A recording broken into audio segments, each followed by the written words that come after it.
राधे राधे, हरे कृष्णा। कैसे हो आप सभी लोग? आशा करती हूँ आप सभी परम मंगल में होगे, स्वस्थ होगे, अच्छे होगे। आई होप सो आपका वरुथनी एकादशी का जो व्रत हुआ होगा बहुत अच्छा गया होगा।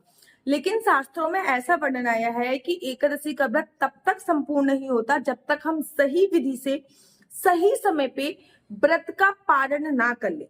हरिवासन समय निकलने के बाद हमको व्रत का पारण करना होता है। और ऐसा भी होता है कि हम कभी कभी ऐसा करते हैं कि अपना व्रत किसी को दे देते हैं, मतलब अपने व्रत का जो पुण्य है अपनी सास को, ससुर को, अपने भाई को, माता पिता को या फिर किसी भी अन्य व्यक्ति को अपने व्रत का पुण्य देते हैं। वो भी हमें व्रत पारण के समय ही अपना पुण्य देना होता है।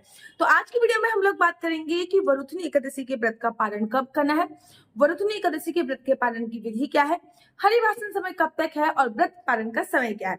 आप लोगों को पता है कि पूरे भारतवर्ष में 24 तारीख को वरुथनी एकादशी का व्रत रखा गया है और 25 तारीख को वरुथनी एकादशी के व्रत का पारण किया जाएगा।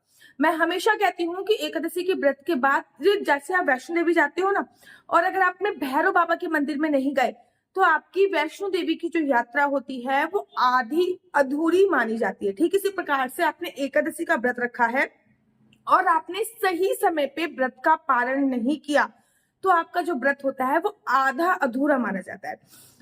एकादशी के व्रत के पालन के बारे में हमारी श्रीमद् भागवत महापुराण में बहुत सुंदर कथा आती है, राजा अम्बरीश की कथा। राजा अम्बरीश जी परम भगवत प्रेमी थे।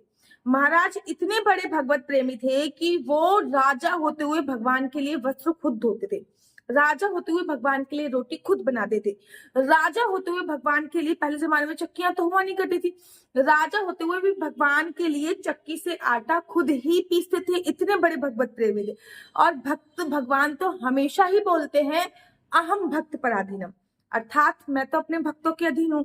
जब राजा अम्बरीश चक्की पीस रहे होते थे तो भगवान अपने पीताम्बरी से उनको हवा कर रहे होते थे। ऐसे परम भगवत प्रेमी थे राजा अम्बरीश, जिनको हमेशा उन्होंने भगवान के नाम का गुणगान किया। वो हमेशा एकादशी का व्रत रखते थे। वो और उनकी प्रजा, पूरे राज्य की सभी प्रजा एकादशी का व्रत रखते थे। एक बार की बात है कि उन्होंने एकादशी का व्रत रखा हुआ था, द्वादशी पे व्रत का पारण करने के लिए जा रहे थे। अचानक से उन्होंने देखा कि उनके राज्य में और उनके महल में दुर्वासा ऋषि का आगमन होता है। दुर्वासा ऋषि अपने कुछ शिष्य के साथ आगमन हो रहा है, वो दुर्वासा ऋषि आ रहे हैं। राजा अम्बरीश जी बड़े खुश हो गए, क्योंकि द्वादशी तिथि पर अगर कोई साधु संत भिखारी या फिर कोई भी निर्धन आपके दरवाजे पे आ जाता है और आपका वो अन्न खा जाता है तो इससे बड़ा पुण्य कुछ भी नहीं होता। जैसे एकादशी पे किसी को अन्न खिलाने से पाप लगता है, वही द्वादशी पे किसी को अन्न खिलाने से परम परम परम पुण्य की प्राप्ति होती है, महापुण्य की प्राप्ति होती है। ठीक है ना। तो राजा अम्बरीश ने देखा कि दुर्वासा ऋषि आ रहे हैं। राजा अम्बरीश ने हाथ जोड़ के कहा, आप अहो भाग्य हमारे जो ऋषिवर यहाँ पे पधारे। महाराज मैं अपने एकादशी के व्रत का पालन करने के लिए जा रहा हूँ। ऋषिवर आप सबसे पहले जिमिए, उसके बाद ही मैं भोजन इत्यादि करूंगा। अब दुर्वासा ऋषि ने कहा मैं बड़ा दूर से आ रहा हूँ, पहले मैं स्नान वगैरह करूंगा और उसके बाद ही मैं कुछ भोजन इत्यादि करूंगा। अब दुर्वासा ऋषि तो स्नान करने के लिए चले गए। स्नान करने में उनको थोड़ा सा ज्यादा समय लग गया तो अम्बरीश ऋषि ने देखा कि उनके द्वादशी पे, जो द्वादशी का समय होता है ना, एकादशी के बाद जो द्वादशी पे हरिवासन समय निकलने के बाद व्रत का पारण करना चाहिए, वो समय खत्म होने वाला है। और शास्त्रों में ऐसा वर्णन आया है कि द्वादशी तिथि पर ही आपको व्रत का पालन अवश्य करना चाहिए। अब तो अम्बरीश ऋषि जी परेशान हो गए। उन्होंने अपने महल में रह रहे विद्वानों को बुलाया और सारे क्षेत्र के ब्राह्मणों को बुलाया और बोला कि मैं हूँ क्षत्रिय और मैंने दुर्वासा ऋषि को वचन दिया है कि जब तक मैं उनको भोजन नहीं कराऊंगा तब तक मैं खुद भी भोजन नहीं करूंगा, और मेरे द्वादशी तिथि का समय जो है वो क्षीण होने वाला है। दुर्वासा ऋषि अभी तक नहीं आए हैं, ऐसे में मैं व्रत का पालन कैसे करूं। तो सभी ब्राह्मणों ने उन्हें बताया कि आप भगवान के चरणों का नियमित पी के व्रत का पालन कर लीजिए, जिससे आपका वचन भी नहीं जाएगा, टूटेगा और आपके व्रत का पालन भी हो जाएगा। राजा अम्बरीश जी को भी बात समझ में आ गई। जिस जल से भगवान को स्नान कराते हैं उस जल को नियमित पीते हैं। एक कटोरी में लेकर वो अपने नियमित पीने ही वाले थे कि दुर्वासा ऋषि आगे, हे मूर्ख राजन, अपने आप को तू क्षत्रिय बोलता है, तू कैसा क्षत्रिय है, तूने मुझे वचन दिया था और खुद जलपान कर रहा है। अब राजा अम्बरीश ने बहुत समझाने की कोशिश करी, लेकिन दुर्वासा ऋषि को तो बहुत जल्दी गुस्सा होता है। उन्होंने अपने बालों को पकड़ा, बालों को घुमाया और नीचे पटक दिया। भयंकर कृत्या, राक्षसी प्रकट हो गई जो राजा अम्बरीश को खाने के लिए झपटी। जैसे ही वो राक्षसी राजा अम्बरीश को खाने के लिए पटकी, वैसे ही भगवान का सुदर्शन चक्र महाराज प्रकट हो गया। और जैसे ही भगवान का सुदर्शन चक्र प्रकट हो गया, उसने कृत्या के टुकड़े टुकड़े कर दिए और अब वो सुदर्शन चक्र दुर्वासा ऋषि के पीछे पड़ गया। दुर्वासा ऋषि आगे आगे, सुदर्शन चक्र पीछे पीछे, दुर्वासा ऋषि आगे आगे, सुदर्शन चक्र पीछे पीछे। दुर्वासा ऋषि भागते भागते ब्रह्मा जी के पास गए और बोले कि मुझे आपके 10 मानस पुत्रों में से एक बोला जाता है, कृपया करके इस सुदर्शन चक्र से मेरी रक्षा कीजिए। ब्रह्मा जी ने बोला कि आपको बेशक मेरे 10 मानस पुत्रों में से एक बोला जाता है, लेकिन इस सुदर्शन चक्र से आपकी रक्षा मैं नहीं कर सकता। जिसका ये सुदर्शन चक्र है वही स्वयं आपकी रक्षा कर सकता है। अब तो दुर्वासा ऋषि भागते भागते भगवान शिव के पास पहुंचे और कहा कि मेरे को आपका अंश अवतार बोला जाता है, कृपया सुदर्शन चक्र से मेरी रक्षा कीजिए। भगवान शिव ने कहा बेशक आपको मेरा अंश अवतार बोला जाता है, लेकिन इस सुदर्शन चक्र से आपकी रक्षा मैं नहीं कर सकता। जिनका ये सुदर्शन चक्र है आप उनके पास जाइए। अब तो भागते भागते भगवान विष्णु के पास पहुंचे और भगवान विष्णु से कहा कि भगवान विष्णु का महाराज आइए बैठिए, विष्णु लोक में आपका स्वागत है। ठीक है मैं आ जाऊंगा, मैं बैठ जाऊंगा, लेकिन पहले अपने इस सुदर्शन चक्र को शांत कीजिए।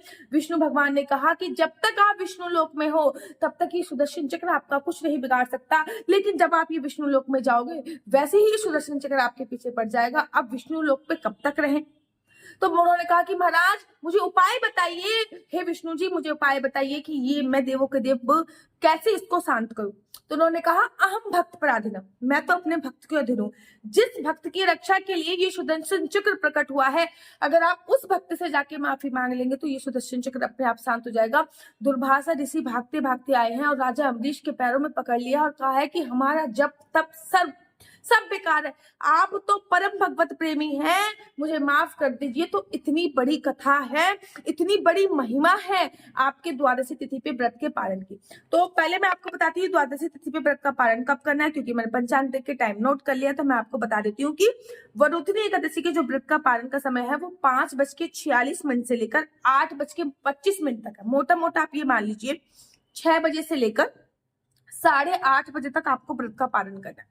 अब व्रत का पालन कैसे करना है? व्रत के पालन के लिए सुबह सुबह उठिएगा, सिंपल वैसाख का महीना चल रहा है तो पानी में गंगा जल डाल के नहाइएगा, साफ कपड़े पहनिएगा, जो आज पहने हैं वो नहीं, साफ धुले हुए कपड़े पहनिएगा। थोड़ा सा अपनी पूजा अर्चना वंदना कीजिएगा, जो भी आप नित्य नियम की पूजा अर्चना वंदना करते हैं। उसके बाद चावल की खीर, मैं तो हमेशा खीर बनाती हूँ, आप खिचड़ी बना सकते हो, पोहा बना सकते हो, दाल चावल बना सकते हो। राधा दामोदर में हमेशा खिचड़ी बनती है और मैं हमेशा खीर बनाती हूँ। तो चावल से बना कोई भी आइटम आप अवश्य बना लीजिए। कहते हैं एकादशी पे चावल खाने से पाप लगता है, लेकिन वहीं द्वादशी पे चावल खाने से इस पाप से मुक्ति मिल जाती है। तो आप चावल की खीर बनाइए या कुछ भी बनाइए, तो भगवान को सबसे पहले वो एक कटोरी खीर तुलसी दल डाल के भगवान को दीजिए। आप किसी योग्य ब्राह्मण को अपने घर पे बुलाइए। अब ऑब्वियसली बात है कि भैया इतनी सुबह सुबह ब्राह्मण नहीं आ सकते, किसी गरीब को बुला सकते हो, कन्याओं को बुला सकते हो, अपने मान्यों को बुला सकते हो, किसी ना किसी को भोजन इत्यादि अवश्य कराइए। पहले भगवान को दीजिए भोग खाने के लिए, फिर किसी को भोजन कराइए, उसके बाद आप व्रत का पालन कर सकते हैं। अब घर पे कोई नहीं आ सकता दीदी, अब क्या करें? अगर घर पे कोई नहीं आ सकता तो आप ऐसा कीजिए कि एक थाली भर के खाना, जिसमें चावल होएगा, दाल होएगा, रोटी होएगी, सब्जी होएगी, कुछ दक्षिणा होएगी, कुछ मिठाई होएगी, वो मंदिर में देके आ जाइए या फिर गौशाला में देके आ जाइए। इतना भी नहीं कर सकते तो सूखा आइटम किसी गरीब को दीजिए, जैसे कि 1 किलो चावल, 1 किलो गेहूं, 1 किलो आटा, ये सूखा आइटम किसी गरीब को दीजिए। अगर ये भी नहीं कर सकते तो महाराज थोड़े से पैसे निकाल के जहां पे आपने लड्डू गोपाल को खीर का भोग लगाया है वहीं पे मंदिर में रख दीजिए कि जैसे ही मेरा काम निपटेगा मैं आज इससे सामान खरीदूंगी और मंदिर में दान करके आऊंगी। इतना तो कर सकते हो।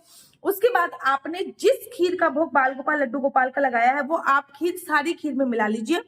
सबसे पहले भगवान के चरणों का चरणामृत पीकर आप व्रत का पालन कीजिए, अगर आपका कोई और भी व्रत है, क्योंकि कल बड़े सारे लोगों का शुक्रवार का व्रत भी होगा। उसके बाद जो आपने खीर भगवान को दी थी वो खाकर आप व्रत का पारण कीजिए। एक बार अच्छे से भोजन कर लीजिए, क्योंकि उसके बाद फिर आपको शाम को ही भोजन करना है। द्वादशी पे एक ही बार भोजन किया जाता है, चाहे तो आप पूरा सुबह सुबह बहुत अच्छे से खा लीजिए या फिर शाम को। तो जो आप सुबह भोजन हरिवासन के समय जो आप खाओगे ना, वो हरिवासन के समय सारा का सारा प्रसाद होगा। जो भोजन प्रसाद आपको पाना है फिर वो आप दोपहर को पा लीजिए या शाम को पा लीजिए। इसके बीच में आप चाय वगैरह ले सकते हो, कोई भी परेशानी नहीं होती। 2 समय खाना खा सकते हैं, लेकिन एक हरिवासन के समय जब आप व्रत का पालन कर रहे हो तब खाना है और एक बाद में खाना है। याद रखिए आपको 6 बजे से लेकर 8:25 तक एनी हाउ व्रत का पालन करना है। उसके बाद द्वादशी तिथि खत्म हो जाएगी और फिर आपको व्रत के पालन का फल नहीं प्राप्त होगा। कहीं कहीं पे व्रत का पारण 15-20 मिनट आगे पीछे होता है, क्योंकि कोई कोई लोग हरिवासन समय खत्म होने के तुरंत बाद व्रत का पारण के लिए बोल देते हैं। कोई कोई लोग 15 मिनट खत्म होने के बाद, हरिवासन समय निकल गया उसके बाद भी 15 मिनट जब खत्म होता है उसके बाद ही बोलते हैं। एक दो चीजें और भी ध्यान रखिएगा कि जब भी आप वरुथनी एकादशी पे जो भी भगवान का प्रिय भोग होता है, द्वादशी पे आपको वो भोग जरूर और जरूर दान करना होता है। जैसे कि वरुथनी एकादशी पे भगवान का प्रिय भोग है खरबूजे का भोग, तो द्वादशी पे आपको खरबूजा दान करके ही व्रत का पालन अवश्य और अवश्य करना होता है। द्वादशी पे चावल खाना बहुत ज्यादा पुण्य की कामना होती है। द्वादशी पे संभोग क्रिया नहीं करनी है, चावल आपको जरूर और जरूर खाने होते हैं। द्वादशी पे पृथ्वी शयन करना होता है। द्वादशी पे लहसुन प्याज मांस मदिरा का सेवन नहीं करना होता। ये द्वादशी के नियम होते हैं। मेरा नंबर आपको नीचे स्क्रीन पे दिख रहा होगा। मेरा नंबर है 429202565। आपका बच्चा जॉब करेगा या बिजनेस करेगा?